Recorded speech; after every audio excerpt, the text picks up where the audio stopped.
Hello and welcome to the Federal. Now, over the last few years, we've seen multiple instances of laws being made which the opposition, the government's critics, even legal experts have often said are, in one way or the other, a violation of fundamental rights, are not in the spirit of the Constitution, uh, the freedoms that are granted under the Constitution.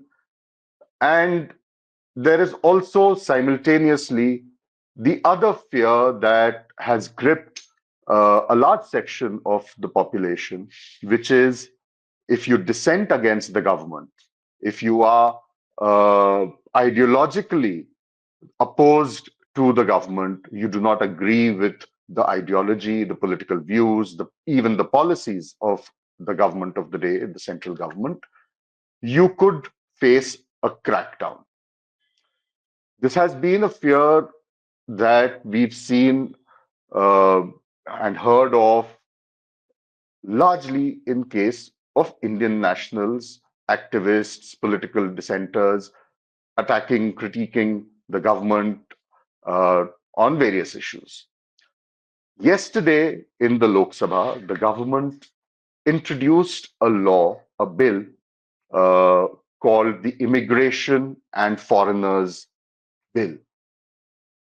This bill seeks to replace four existing laws, four laws which deal with different aspects of foreigners coming to India. Uh, and it also seeks to replace, within those four laws, is also a law that deals with passports issued to Indian nationals. These four laws are the Passport Act of 1920, the Registration of Foreigners Act of 1939, the Foreigners Act of 1946, and the Immigration Act of 2000. The government says that the Immigration and Foreigners Bill that was introduced yesterday in the Lok Sabha, is a continuation of the effort by the current dispensation under Prime Minister Narendra Modi to make one comprehensive law on issues on which there are multiple laws in existence, and particularly those laws, to repeal those laws which are from the colonial era. So far, so good. There are four existing laws on the matter. The government says we're repealing these four laws, three of which are colonial era laws: the Passport Act, which dates back to 1920, the Registration of Foreigners Act, which dates back to 1939, and the Foreigners Act, which dates back to 1946. So they're doing away with these three laws as well as the Immigration Act of 2000, and making a comprehensive law. That's all right. But the issue that I mentioned earlier, which is about dissent, which is about a crackdown on people who may not agree with the government, and on a kind of curbing of fundamental rights or international conventions that grant rights, equal rights to citizens of uh, not one or two particular countries, but the world as such. Where does this law fit into that narrative? Now, the opposition yesterday, particularly Congress MP Mr. Manish Tiwari and uh, Professor Saugata Roy of the Trinamool Congress, both of them opposed this bill. They asked the government, it was Mr. Nityanand Rai, the Minister of State for Home, who introduced the bill. The bill has been piloted by the Ministry of Home Affairs, which is headed by Mr. Amit Shah. So that, of course, takes a different meaning of its own. But when Mr. Manish Tiwari and Professor Saugata Roy opposed the introduction of the bill, they urged the government to either withdraw the bill and rework it, or send it to a select committee or a joint parliamentary committee for further scrutiny. The request for this was expressly on grounds that the bill violates the fundamental rights granted to citizens, including not just foreigners coming to India, but Indian nationals or uh, persons of Indian origin. How does the bill do that? Now, clause 3 of the bill gives out details of people coming to India or people leaving India. Foreign nationals coming here, persons of Indian origin leaving Indian shores, going abroad, etc. One of the restrictions that the law stipulates, the bill stipulates, and if it is passed by Parliament, it will be enacted as a law, is that no foreigner shall be allowed entry into India or to stay in India if the government finds his presence here, her presence here, or her stay here as a threat to national security, sovereignty, integrity of the country, India's relations with some other foreign country, or on any matter that the government of India decides, which in a sense grants the government of India omnibus powers to pick any reason for uh, evicting a foreigner coming into India.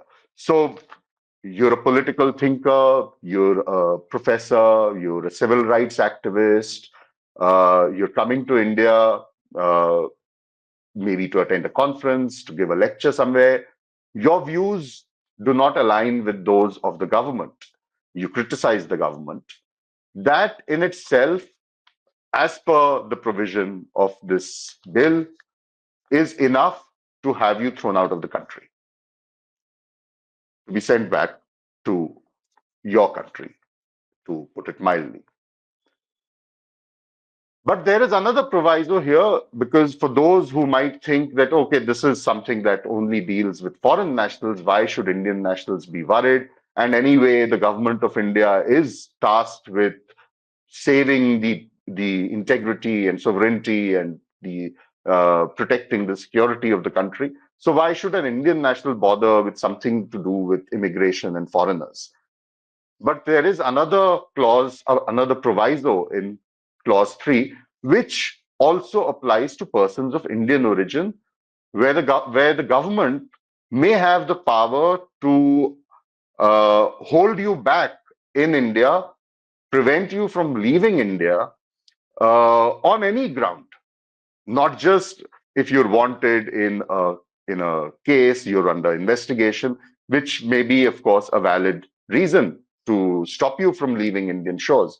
We've, of course, seen multiple instances in the last 11 years of people defrauding Indian banks of thousands of crores of rupees and managing to leave Indian shores.